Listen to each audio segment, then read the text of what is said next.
like I had my chart read sometime, and I remember like, okay, I resonated with it, but then in some cases it could apply to anybody. Okay. So if it's just more like generic things of like, okay, maybe it does apply to me, or maybe it could apply to me on one day and not on another. Like, how would you know if it's truly something that's, you know, wisdom that you can apply to, and other people who just use like their star sign as an excuse for their behavior? It's like, I'm just a Gemini, you know, I've heard that before. Yeah. Are you a Gemini? I'm not a Gemini. Okay. No. Yeah. So, for example, right? So I'm a sun in Aries, but I'm a sun in the 12th house. I never identified with the sun sign. It was only when I learned that I am everything that it made sense. So I find it perplexing that you had a chart reading and it didn't deeply resonate. I'm kind of like curious as to know like what they were doing, because my readings are so specific. I can tell you, like, I work with people who have businesses and who are fundraising, and I can tell them at exactly what day they can reach out to, you know, raise money. And it's like, even when it happens now, I'm always like, for real? Like, it was, you know, because they'll message me like, I got the, you know, fundraise €1 million or whatever. And I'm like, you know, it works. Like, so I get confirmation constantly whenever my mind starts getting skeptical. It sometimes still does, that it actually works, but it's very specific. So it's very unique to you. You are not just a Gemini, you're not just an Aries, and you're allowed to be not just a Gemini, you're allowed to be your unique expression of those things. You know, we have choice. The map is a map, but how you relate to the world, you know, like, and another example.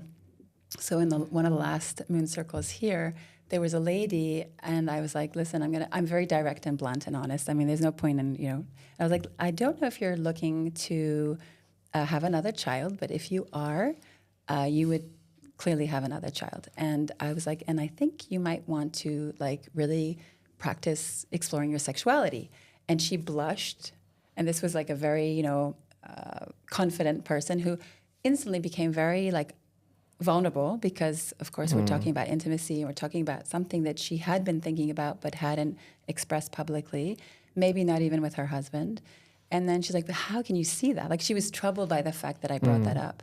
And I said, well, listen, I can explain to you why. And so also, I don't want people to think that it's like they need an astrologer, right? Like, it's a map. Like, anyone can read it, but it takes also time. So there are a lot of people who say they're astrologers who don't even know their map, who don't own their map. And I always like kind of like, you know, question that. It's not a general thing. It's actually a very specific art.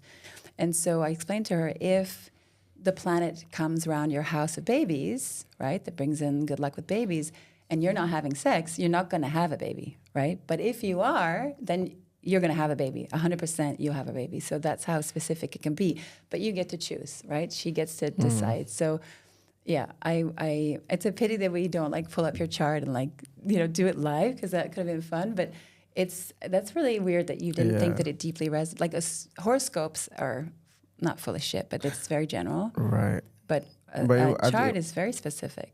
Yeah, it wasn't like a full-on reading. It was just more of just some feedback. But okay. But yeah. No, but I think that there was an important part that Shani mentioned. That is, can we use our astrological chart or our signs as excuses? Yes, and that's it. Yeah, it's true. He did say that. And no, so I don't like. It's not an excuse for anything. Like, we have to take responsibility for ourselves, right? Like, blaming, and actually this is what consciousness is for me. Blaming, you know, your parents, the boss, the boyfriend, the chart, all of that is disconnection to self, which is really deeply empowered. And I think like people need to come into understanding that it's not a label that gives you a permission slip to act like, you know. Yeah, what I mean is like, you know, my Venus is an air sign, so I cannot have a structured relationship. Yeah. I'm going to always be just, you know, changing partners.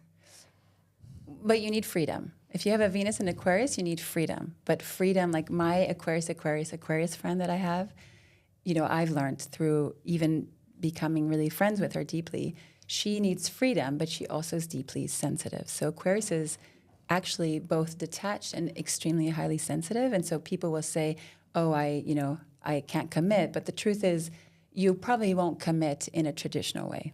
Mm-hmm. So and so accepting that about yourself is also the doorway to deepening intimacy, whilst accepting that you have a need for more, Right. non-traditional and free ways of loving.